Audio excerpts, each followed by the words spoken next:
The fishing village of Serenity Cove was a quiet place tucked away from the noise of the modern world. Life here was simple, dictated by the rhythm of the tides and the pull of the ocean. For as long as anyone could remember, the people of Serenity Cove had lived off the sea, their lives revolving around the day's catch and the stories shared over warm fires. Among them was Daniel Gray, a man whose name was known to every villager, but whose story would one day travel far beyond the little cove. Daniel was in his late 40s, with salt and pepper hair that curled under his fishing cap and hands that bore the calluses of a lifetime spent on boats. A man of few words, Daniel was known more for his actions than his conversation. He was the kind of man who would help a neighbor repair a broken net or offer his best catch to a struggling family. The villagers admired him, but Daniel had no family of his own, no one to share his days with but the open sea.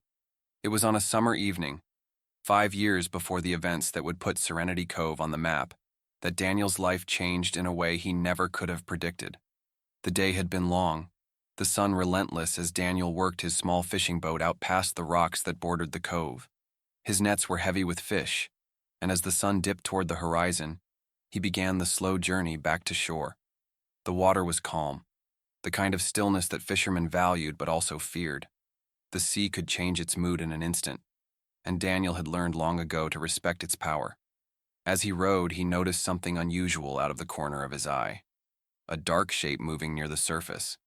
At first he thought it might be driftwood, but then the shape moved again, a flash of silver catching the last rays of sunlight. It was a dolphin. Dolphins weren't uncommon around Serenity Cove, but this one was different. It wasn't leaping playfully through the water or gliding alongside his boat like the others he'd seen. It was struggling, its movements frantic as if it were trying to escape something. Daniel squinted, leaning over the side of his boat for a closer look, and his heart sank. The dolphin was caught in an abandoned fishing net, its sleek body twisted and trapped in a tangle of ropes. Its tail thrashed, sending up sprays of water, and its clicks and whistles were filled with panic. Daniel didn't hesitate. He dropped his oars and reached for the small pocket knife he always carried. "Hold on, little guy," he muttered, more to himself than the dolphin, as he slipped into the water. The cold hit him like a slap, but he pushed the discomfort aside and swam toward the struggling animal. The dolphin's eyes met his for a brief moment, wide and dark with fear, and Daniel felt a pang of guilt. This was a human problem, a man-made trap, and now it was up to him to fix it. The net was tangled tightly around the dolphin's fins and tail, cutting into its skin with every movement. Daniel's hands trembled as he worked the blade through the thick ropes, the salt water stinging his eyes and his muscles screaming in protest. The dolphin thrashed harder at first, its wild movements making the task nearly impossible. But then something changed. As if sensing that Daniel was trying to help, it stilled, floating just beneath the surface with labored breaths. It took nearly an hour to free the dolphin, every cut of the knife feeling like a race against time. When the last piece of net fell away, the dolphin didn't flee immediately. Instead, it hovered close to Daniel, its sleek body brushing against his arm as if in thanks. Its dark eyes, filled with an intelligence that startled him, seemed to hold his gaze for a moment longer than necessary. Then, with a flick of its tail, it was gone, disappearing into the depths of the ocean. Daniel climbed back into his boat, shivering and exhausted, but he couldn't shake the strange sense of connection he felt. It wasn't just an animal he had saved. It was something more, something that lingered in the quiet space between man and nature. He rowed back to shore that evening, convinced that the moment would remain his own, a private story to carry with him. But the sea had other plans, and the dolphin was not finished with Daniel Gray. The years following Daniel's encounter with the dolphin passed quietly, as most years in Serenity Cove did. Life moved to the rhythm of the tides, and Daniel fell back into his routines. Early mornings spent casting nets, afternoons mending them, and evenings sharing stories with the other fishermen down by the docks. The memory of that summer evening stayed with him, though. On quiet nights, when the sea was calm and the stars reflected on the water like scattered diamonds, he'd wonder about the dolphin he'd saved. He often scanned the water when he was out on his boat, looking for a familiar flash of silver or the playful leap of a dorsal fin. Occasionally, he'd spot a pod of dolphins in the distance, their sleek bodies cutting through the waves. But he never saw his dolphin.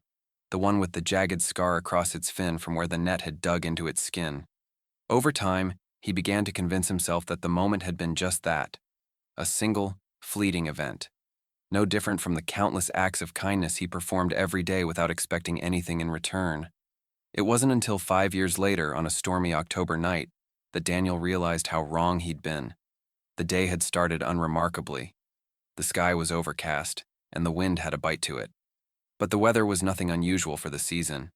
Daniel had spent most of the afternoon on the water, hauling in crab pots and emptying his nets, when he noticed the clouds gathering on the horizon. By the time he docked his boat and began unloading his catch, the wind had picked up, and the first drops of rain were starting to fall. Most of the other fishermen had already called it a day, retreating to the warmth of their homes before the storm rolled in. But Daniel was stubborn. He stayed behind, determined to clean and store his gear before the weather got worse. The rain was coming down harder now, and the waves were crashing against the rocks with increasing force. As he worked, a sound cut through the howling wind, a high-pitched series of clicks and whistles that sent a chill down his spine. Daniel froze, his hands gripping the edge of a crate, and listened. The sound came again, rising and falling like a song carried on the wind. It was faint, but unmistakable. A dolphin. Daniel's heart raced as he turned toward the water. The rain blurred his vision, but he could just make out a shape in the distance, a sleek body breaking through the waves, leaping high into the air before vanishing beneath the surface. It wasn't alone. Behind it, barely visible in the dim light, were several more dolphins, their movements graceful even in the chaos of the storm. He should have gone home. Any sensible person would have turned away and sought shelter from the worsening weather. But Daniel couldn't ignore the feeling that tugged at him, a strange mixture of curiosity and urgency. Grabbing his flashlight, he made his way to his boat and pushed off into the choppy water. The sea was relentless, each wave slamming into his small vessel with enough force to make him grip the sides for balance. The dolphins swam ahead of him, their dark shapes weaving in and out of the stormy surf like guides. The clicking sounds grew louder, more insistent, as if they were calling him to follow. "Where are you leading me?" Daniel muttered under his breath, his voice swallowed by the wind. The answer came soon enough. After what felt like an eternity, the lead dolphin, the one with the scarred fin, stopped abruptly near a jagged rock formation that jutted out of the water like the broken spine of a giant sea creature. Daniel squinted through the rain and saw what the dolphin had been trying to show him. There, trapped among the rocks and debris, was a young dolphin. Its small body was tangled in a mass of fishing lines and plastic, its tail caught so tightly that every movement seemed to send it into a new wave of pain. It let out a high-pitched cry that pierced Daniel's heart. Without hesitation, Daniel grabbed his knife and jumped into the water. The cold was a shock, but he pushed forward, the flashlight in his mouth as he swam toward the struggling calf. The older dolphin, the one he'd rescued years ago, stayed close, circling protectively as if to offer its support. The net was worse than Daniel had expected. It had wrapped itself around the calf's fins, tail, and even its mouth, cutting into its soft flesh and making it nearly impossible for the dolphin to breathe. Daniel's hands shook as he began to cut through the tangled mess, his knife slipping more than once as the waves threatened to pull him under. Finally, after what felt like hours, the last piece of net came free. The young dolphin gave a weak flick of its tail and swam a short distance away, its cries replaced by a series of soft clicks. The pod surrounded it, their sleek bodies brushing against the calf in what seemed like reassurance. Daniel treaded water, his chest heaving with effort, and watched as the lead dolphin swam back to him. For a moment, it hovered just inches away, its scarred fin rising above the surface as if to say, "Thank you." Exhausted but filled with an inexplicable sense of connection, Daniel climbed back into his boat. He thought the moment would pass as quickly as it had come, another private memory to carry with him. But this time, the dolphins weren't finished. The storm eased as Daniel made his way back to shore, though the journey was far from easy. His small boat rocked precariously as the waves continued to batter it, and every muscle in his body ached from the effort of freeing the young dolphin. Yet despite his exhaustion, Daniel felt something he couldn't quite put into words, a deep sense of connection, as though he had been part of something extraordinary. When he finally reached the dock, the village was dark and quiet.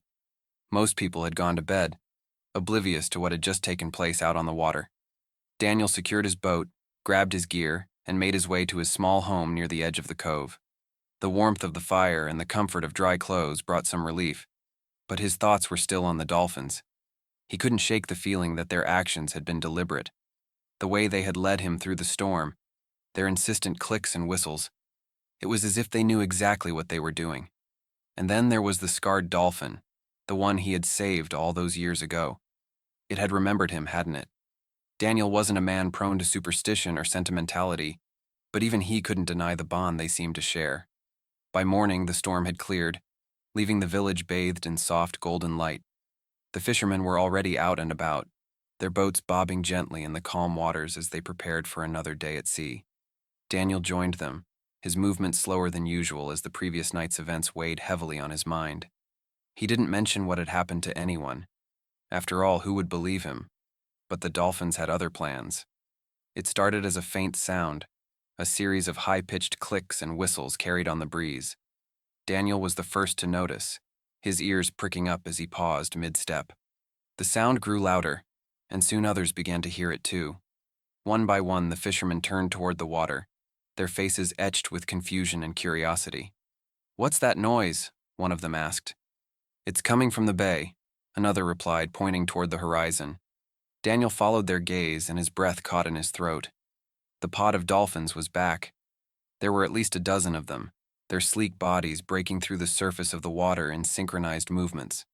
Leading the group was the scarred dolphin, its dorsal fin unmistakable. The dolphins moved closer to the shore, their clicks and whistles growing louder as they swam in a tight formation. By now, a small crowd had gathered along the docks, villagers murmuring in amazement as they watched the unusual display. Dolphins weren't uncommon in Serenity Cove, but they rarely ventured this close to land, and certainly not in such numbers. "Daniel, isn't that the one you rescued a few years back?" an older fisherman asked, pointing at the lead dolphin. Daniel nodded slowly, his heart pounding. "I think so," he replied, though his voice was barely above a whisper. The scarred dolphin swam even closer, stopping just a few meters from the shore. It hovered there for a moment before diving beneath the surface. When it reappeared, it was carrying something in its mouth, a tangled mass of fishing net. Gasps rippled through the crowd as the dolphin tossed the net onto the sand, the ropes landing with a heavy thud. It wasn't the same net Daniel had cut away the night before, but it was unmistakably a piece of debris from the sea. The dolphin clicked loudly, its movements purposeful as it swam in a tight circle near the shore. "It's trying to show us something," someone murmured. The scarred dolphin wasn't finished. It dove again, this time reappearing with another piece of netting. One by one, the dolphins began to follow its lead, each of them retrieving bits of trash and debris from the water and bringing them to shore. The villagers watched in stunned silence as the animals worked together, their movements almost choreographed. "What in the world?" Daniel muttered, stepping forward. The scarred dolphin swam closer, its dark eyes locking onto Daniel's. It clicked softly, almost as if it were speaking directly to him, before diving once more.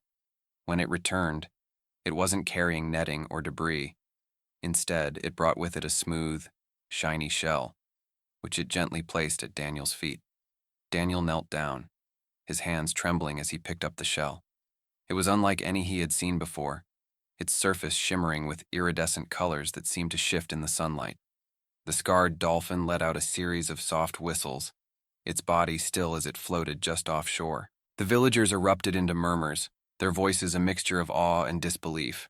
Someone pulled out their phone and began recording, capturing the surreal scene as the dolphins continued their work. Within minutes, the story began to spread. By the end of the day, the video of the dolphins had gone viral, capturing the attention of people all over the world. For Daniel, the sudden spotlight was overwhelming. News crews arrived in Serenity Cove, their cameras and microphones eager to capture the story of the dolphin whisperer. But for Daniel, it wasn't about fame or recognition. To him, the dolphins' actions were a reminder, a message from the ocean about the harm humans had caused and the possibility of redemption. The sudden attention thrust upon Serenity Cove transformed the quiet fishing village overnight. What had once been a place of solitude and routine was now buzzing with excitement. filled with journalists, scientists, and tourists eager to witness the phenomenon for themselves. News vans lined the narrow roads, their bright logos splashed across the sides, and drones hovered above the bay, capturing every ripple of water in hopes of glimpsing the pod of dolphins. Daniel Gray, the reluctant hero of the story, found himself at the center of it all. Reporters clamored to interview him, their questions overlapping as they pushed microphones toward his weathered face. "Mr. Gray, how did it feel to be recognized by the dolphin after all these years? Do you believe the dolphins are trying to send us a message? Do you think they understand the harm humans have done to the ocean?" Daniel was a man of few words, and the media frenzy only made him retreat further into himself. To him, the connection he had with the scarred dolphin wasn't something to be dissected or sensationalized. It was personal, a quiet understanding that didn't need to be explained. But the world demanded answers, and so he reluctantly shared his story, recounting the moment he had freed the dolphin from the net all those years ago and the events of the stormy night that had followed. The viral video of the dolphin's strange behavior fueled endless debates. Marine biologists were particularly fascinated, many of them traveling to Serenity Cove to observe the pod. Dr. Eleanor Fields, a renowned expert on dolphin behavior, was among the first to arrive. With her clipboard in hand and a team of researchers behind her, she studied the dolphins' interactions with an intensity that bordered on obsession. "This kind of behavior is unprecedented," she explained to the growing crowd of spectators gathered near the shore. "Dolphins are highly intelligent creatures, capable of forming complex social bonds and communicating with one another. But what we're seeing here suggests something far beyond what we've previously understood about their cognitive abilities. It's as if they're actively trying to engage with humans, specifically with Mr. Gray." Daniel, who was standing nearby, shifted uncomfortably under the weight of her words. He didn't want to be anyone's research project, nor did he want the dolphins to become some kind of spectacle. But the scarred dolphin seemed unbothered by the attention. Every morning, like clockwork, it returned to the bay with its pod, bringing more debris from the ocean and depositing it on the shore. The villagers, inspired by the dolphin's actions, began to join in, organizing cleanup efforts and pulling trash from the water. The once pristine beaches of Serenity Cove had long been marred by litter and discarded fishing gear. But now, with the combined efforts of humans and dolphins, the coastline began to transform. It wasn't just the villagers who pitched in. Tourists who had come to gawk at the dolphins found themselves rolling up their sleeves and joining the cleanup, their hands working alongside the locals to pull nets, bottles, and other refuse from the sea. The scarred dolphin became a symbol of hope, its story resonating with people around the world. Environmental organizations used the footage to raise awareness about marine pollution, urging governments and industries to take action. Donations poured in to support conservation efforts in Serenity Cove, and what had once been a forgotten fishing village was now a beacon of inspiration. But amid the celebration, Daniel couldn't shake a lingering sense of unease. The dolphins' actions were remarkable, but they also felt deliberate, too deliberate. It was as if the scarred dolphin was trying to communicate something deeper, something more urgent than just the need to clean the ocean. One evening, as the sun dipped below the horizon and the first stars began to appear, Daniel sat alone on the beach, staring out at the water.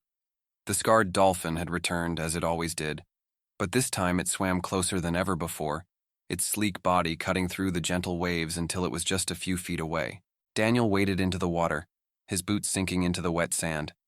The dolphin hovered near him, its dark eyes reflecting the fading light. For a moment, neither of them moved.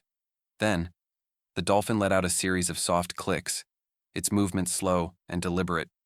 Daniel frowned, trying to make sense of what he was seeing. The dolphin dove briefly and re-emerged with another tangled net, but this time it didn't drop it onto the shore. Instead, it nudged the net toward Daniel, its eyes locked onto his as if urging him to pay attention. "What are you trying to tell me?" Daniel murmured, his voice barely audible over the gentle lapping of the waves. The dolphin let out another whistle, its body brushing against the net as it floated in the water. Daniel reached out and grabbed the tangled mass, his hands trembling as he worked to untangle it. As he did, something fell out of the net and landed with a soft splash in the shallow water, a small weathered object that glinted in the moonlight. Daniel picked it up, his brow furrowing as he examined it. It was a rusted piece of metal, partially corroded but still recognizable. A name was engraved on its surface, the letters faint but legible. It was a tag, a piece of equipment from a fishing trawler that Daniel recognized as one of the larger commercial boats that occasionally passed through the area. And then it clicked. The dolphins weren't just cleaning the ocean. They were showing him the source of the problem. The discovery of the rusted tag set off a chain of events that Daniel couldn't have predicted. As he held it in his hands, the implications became clear. The dolphins weren't just bringing debris to shore. They were pointing directly to the source of the pollution that had plagued the waters around Serenity Cove. This wasn't simply a message about cleaning up the ocean. It was a cry for accountability. The tag bore the name of a large commercial fishing company that operated far beyond the waters of Serenity Cove. Known for its massive trawlers and indiscriminate practices, the company had long been criticized by environmentalists for its disregard for marine ecosystems. Daniel had heard whispers about their destructive methods: nets abandoned at sea, equipment dumped to avoid disposal costs, but seeing the evidence firsthand made his blood boil. The next morning, Daniel took the tag to the village council, a group of elders who oversaw local matters. The council had no real power against a corporation of that size, but they understood the weight of the situation. The evidence, combined with the viral attention Serenity Cove was receiving, gave them an opportunity they couldn't ignore. It didn't take long for word to spread. Environmental groups quickly got involved, amplifying the story on social media and demanding answers from the company. What began as a small cleanup effort led by dolphins and villagers was now a full-blown movement.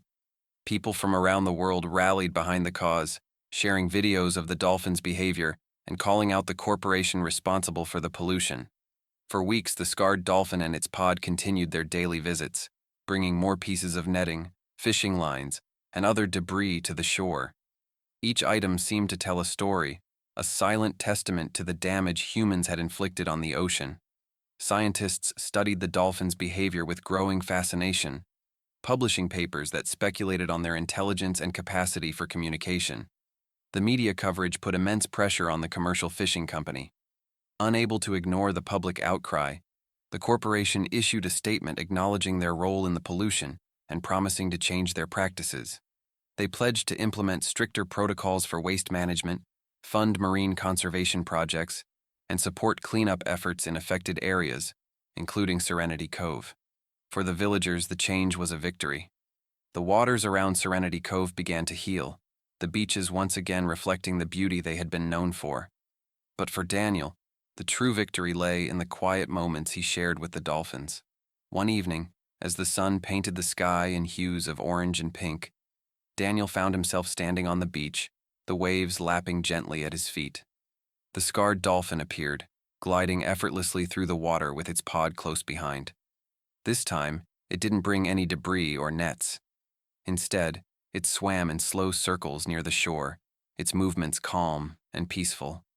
Daniel waded into the water, his boots sinking into the cool sand. The dolphin swam closer, its sleek body brushing against his hand, as if to say goodbye. For a moment, Daniel felt the same connection he had felt all those years ago, the unspoken understanding between man and animal, a bond that needed no words. The dolphin let out a final series of clicks and whistles before turning back toward the open sea. Daniel watched as the pod disappeared into the horizon, their sleek forms cutting through the water like shadows. As he stood there, alone on the beach, Daniel felt a sense of closure. The dolphins had done their part, and now it was up to humanity to continue the work they had started. The story of Serenity Cove, the story of a fisherman, a scarred dolphin, and the unlikely partnership that sparked a global movement, would live on, inspiring others to look beyond themselves and consider the impact of their actions. Daniel turned and walked back toward the village, the sound of the waves fading behind him. He knew the dolphins would always be out there, somewhere in the vast expanse of the ocean, and though he might never see them again, he would never forget the lessons they had taught him about kindness, responsibility, and the unbreakable connection between all living things. The scarred dolphin had left its mark, not just on Daniel, but on the world, and that, he realized, was more than enough. If this story inspired you, let it be a reminder that even the smallest acts of kindness can ripple into something extraordinary. Our oceans are crying out for help, and it's up to all of us to listen, just as Daniel did. Take action today. Support marine conservation efforts, reduce your plastic use, and raise awareness about the importance of protecting our seas and their incredible inhabitants. Together, we can make a difference. Share this story and be part of the movement to save our oceans. The dolphins are counting on us.